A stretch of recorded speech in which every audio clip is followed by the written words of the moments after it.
8.3 का सवाल नंबर 4 हल करने जा रहे हैं। सवाल इस तरह का है, एक ज़ू अरबतुल अज़ला के 4 मुतवातिर ज़ाविये 1 की निस्बत 2 की निस्बत 3 की निस्बत 4 के तनासुब में हैं, वो किस किस्म का ज़ू अरबतुल अज़ला होगा? इस ज़ू अरबतुल अज़ला के हर ज़ाविये की पैमाइश मालूम कीजिए। वजह लिखिए। तो सबसे पहले इस सवाल को हल करके हमें इन तमाम ज़ावियों की पैमाइश हमें मालूम करना होगा। शक्ल दी भी नहीं है तो हमें सबसे पहले एक ज़ू अरबतुल अज़ला की शक्ल बनानी होगी।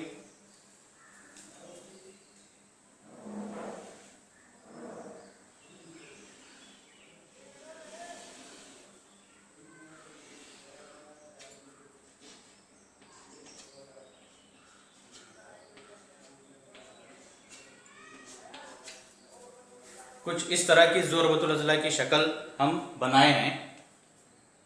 यहाँ पर दिया हुआ है कि ज़ू अरबतुल अज़ला के 4 मुतवातिर ज़ावियों के निस्बत दी हुई, ज़ावियों की पैमाइश दी हुई नहीं है। जब ज़ावियों की पैमाइश में निस्बत दी जाती है तो ये ज़ावियों की पैमाइश नहीं होती है, बल्कि इसमें एक मुश्तरिक रुकन, मुश्तरिक कीमत इसके अंदर होती है। वो मुश्तरिक कीमत हमें नहीं मालूम है, इसलिए उस मुश्तरिक कीमत को हमें फ़र्ज करना होगा। तो सबसे पहले यहाँ पर ज़ावियों की जो निस्बत दी हुई है वो ले लेंगे।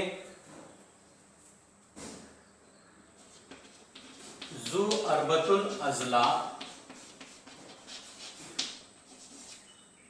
ABCD के ज़ावियों में निस्बत दी हुई है। 1 की निस्बत 2 की निस्बत 3 की निस्बत 4 है। तो हम यहाँ पर हम फर्ज करना होगा। फर्ज कीजिए ज़ावियों की निस्बत, जो मुश्तरिक रुकन को यकसा ज़ाफ कहा जाता है, ज़ावियों की निस्बत यकसा ज़ाफ x के साथ है। तो ये जो यकसा रुकन x है, इस x को अगर मैं इस निस्बत से अगर ज़र्ब करता हूं तो हमें ज़ावियों की पैमाइश मिल जाती है। तो ABCD इस ज़ाविया हमें किस तरह से मिलेंगे? तो इसलिए ज़ाविया A होगा, A बराबर 1 ज़र्ब x यानी x। ज़ाविया B क्या बनेगा? 2 ज़र्ब x यानी 2x। और ज़ाविया C क्या बनेगा? 3 ज़र्ब x 3x। और ज़ाविया D क्या बनेगा? 4 ज़र्ब ज़ाविया x यानी 4x। अब हमें यहाँ पर ज़ावियों की पैमाइश मिली, लेकिन यकसा ज़ाफ x के साथ है। तो हमको पहले सबसे पहले ये x की कीमत हमें मालूम करनी होगी। हम जानते हैं कि ज़ू अरबतुल अज़ला के चारों ज़ावियों की पैमाइश का मजमुआ 360 दर्जे होता है। इस खुसूसियत का इस्तेमाल कर हम x की कीमत मालूम करेंगे। ज़ू अरबतुल अज़ला के ज़ावियों की पैमाइश का मजमुआ 360 दर्जे होता है। तो चारों की जमा करेंगे, तो इसलिए ज़ाविया A जमा ज़ाविया B जमा ज़ाविया C जमा ज़ाविया D बराबर 360 दर्जे। ज़ाविया A की पैमाइश क्या मिल रही है हमको? x। ज़ाविया B 2x जमा ज़ाविया C 3x जमा ज़ाविया D 4x बराबर 360। सभी की जमा करो, 4 और 3 7, 8 9 और 1 10। 10x बराबर 360, तो इसलिए x बराबर 360 बटे 10, सिफर सिफर कट, इसलिए x बराबर 36। अब यहाँ पर हमें x की कीमत मिली। अब ये x की कीमत इनमें रखेंगे तो हमें जावियों की पैमाइश मिल जाएगी। तो सबसे पहले जाविया a की पैमाइश क्या बनेगी? जाविया a बराबर x बराबर, x की कीमत यहाँ पर है 36, तो जाविया a 36 दर्जे का बना। जाविया b बराबर 2x बराबर 2 ज़रब 36 बराबर 36 दूने 72 दर्जे। जाविया c बराबर 3x 3 ज़रब 36 बराबर 3 छके 18 के 8 हासिल का 1 3 तिया 9 और 1 10, यानी 108 दर्जे।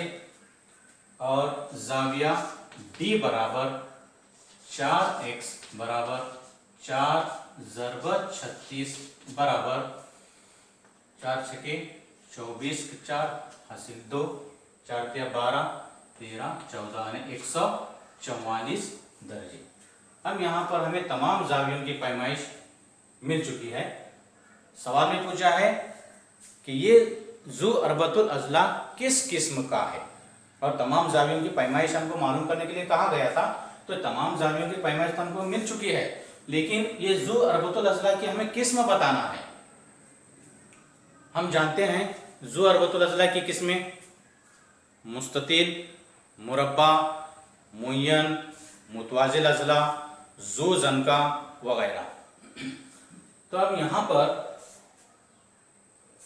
जाविया ए बी सी डी में कोई भी एक भी जाविया की पैमाइश 90 दर्जे नहीं है, तो इसलिए ये जू अरबतुल अजला न ही मुस्ततिल हो सकता है और न ही मुरब्बा हो सकता है। मुतवाजिल अजला की खुसूसियत होती है कि मुतवाजिल अजला के मुकाबिल के जाविये मुतमासिल होते हैं। मुय्यन की खुसूसियत भी यही होती है कि मुय्यन के मुकाबिल के जाविये मुतमासिल होते हैं। तो यहाँ पर चारों में भी हमको कोई भी दो जाविये मुतमासिल नजर नहीं आ रहे हैं, यानी ये न ही मुतवाजिल अजला होगा और न ही मुय्यन होगा। तो अब जू जनका के मुतालिक हम इसकी जांच करेंगे। तो जू जनका की खुसूसियत ये होती है कि जू जनका में मुकाबिल के दो जिनों की एक जोड़ी मुतवाजी होती है और एक जोड़ी गैर मुतवाजी होती है। और ये साबित करने के लिए हमें दो जावियों की पैमाइश का मजमुआ 180 दर्जे ये होता है या नहीं, हमें चेक करना है। यानी दो जाविये मुतम्मिम होने चाहिए। तो सबसे पहले ये देखेंगे जाविया ए और बी, ये दो जाविये मुतम्मिम हैं या नहीं हैं। जाविया ए जमा जाविया बी बराबर, ए की पैमाइश है 36 और बी की पैमाइश है 72। 36 जमा 72 बराबर 6 और 2 8, 7 और 3 10। यानी यहाँ पर ये दो जाविये की जमा 180 नहीं है, यानी कि ये मुतम्मिम जावियों की जोड़ी नहीं है। तो इसलिए BC और AD ये दोनों भी मुतवाजी खुतूत नहीं होंगे। तो यहाँ पर हम कह सकते हैं कि इसलिए जिला BC मुतवाजी नहीं है जिला AD। ये दो जाविये के मुतालिक हम चेक करें तो इसका मतलब ये दोनों खुतूत मुतवाजी नहीं है। अब B और C के मुतालिक जांचेंगे, जाविया B और जाविया C। जाविया B जमा जाविया C, इन दोनों की जमा B और C 72 और 108। 72 जमा 108 बराबर 8 और 2 10 का सिफर हासिल 1, 7 और 1 8, 1 का 1। यानी यहाँ पर हमें जाविया B जमा जाविया C की जमा 180 मिल चुकी है, यानी कि ये दोनों जाविये मुतम्मिम जाविये हैं। तो इसलिए जब दो जाविये मुतम्मिम अगर होते हैं तो ये दो खुतूत मुतवाजी होने चाहिए, यानी जिला AB और जिला CD मुतवाजी हैं। जिला AB मुतवाजी है जिला CD के। तो इन दो बयानात के मुतालिक हम ये कह सकते हैं कि ABCD एक जू जन का होगा। तो इसलिए जू अरबतुल अजला ABCD एक जू जन का है। तो इस तरह से हम इस सवाल को हल कर सकते हैं और साबित कर सकते हैं कि दिया गया जू अरबतुल अजला एक जू जन का होना चाहिए। तो ये सवाल आपको अच्छी तरह से समझ में आ गया होगा, ऐसी मैं उम्मीद रखता हूँ।